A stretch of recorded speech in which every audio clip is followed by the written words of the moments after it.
Hello friends, welcome back to our channel. Friends, మనం ఈ వీడియోలో అధిక పింఛన్ దరఖాస్తుదారులు తమ దరఖాస్తు స్థితి తెలుసుకునేందుకు ఇప్పటికే ఈపీఎఫ్ఓ మెంబర్ పోర్టల్లో సదుపాయం ఉంది. ఈ ఆప్షన్ను ఎంచుకొని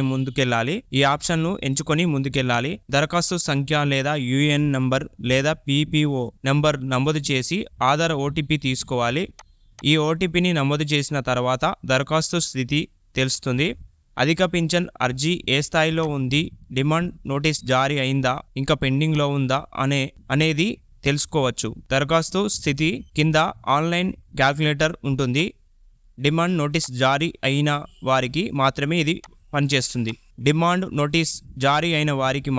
ఇది పనిచేస్తుంది. క్యాల్కులేటర్లో ఉద్యోగి పుట్టిన తేదీ, ఈపీఎఫ్ఓ చందా సర్వీసులో చేరిన తేదీ, ఉద్యోగం నుంచి పదవి విరమణ చేసిన తేదీ నమోదు చేయాలి. ఇప్పటికే పదవీ విరమణ చేసిన వారికి ఇది ఉపయోగంగా ఉంది. ఇందులో 2014 సెప్టెంబర్ 1కి ముందు అంటే ఆగస్టు 31 నాటికి మూల వేతనం ప్లస్ డిఏ నమోదు చేయాలి. ఆ తర్వాత పదవీ విరమణ చేసిన తేదీ నాటికి చివరి 5 ఏళ్ల వేతన సగటు నమోదు చేయాలి. ఈ వివరాల ప్రకారం చేతికి వచ్చే పింఛన్ ఎంతో తెలియనుంది. ఈ వీడియోలో ఎలా చెక్ చేసుకోవాలో అనేది తెలుసుకుందాం. ఇలాంటి మరిన్ని యూజ్ఫుల్ కంటెంట్ కోసం మన ఛానల్ని తప్పకుండా సబ్స్క్రైబ్ చేయండి. వీడియో నచ్చితే లైక్ చేయండి, షేర్ చేయండి. Thank you for watching. Thank you.